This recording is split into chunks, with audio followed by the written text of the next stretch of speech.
今仔日花莲有落雨，虽望中央讲日雾溪崩山湖目前感受无危险，准讲一楼嘛未做大水。不过无太靠也做未来，这水尾已经贴离900多人安置伫咧收容所。8月头少甲雨都拢扛起来，根据上新的观测，溪仔水对坝体下面继续流出来。伫泰鲁公园口形成的日雾溪崩山湖，离坝顶一流出来，敢若剩5公分。不过中央讲就无有马上危险。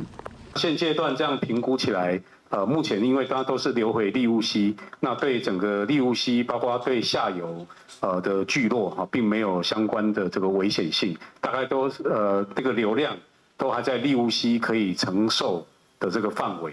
随着风势风台外围环流加上东北季风的这效应，就惊有地震性大雨侵袭花莲，增加崩山湖溢流出来风险。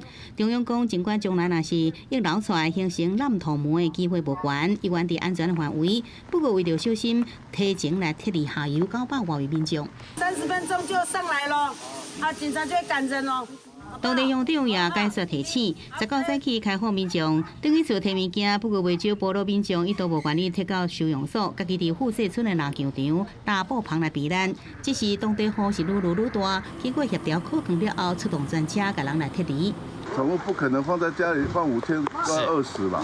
进收容所怕收容所那边不方便了。我们有达成一个共识，是只要下雨，他就必须要听从我，因为真的是非常危险，而且生活品质会很差。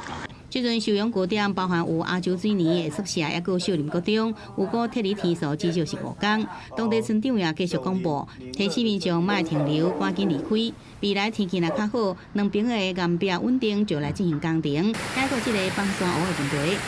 开边道上去把它挖掘，先挖一边，让水溢流出去，然后稳定以后再拐手再转过来，再挖这一边，再过去。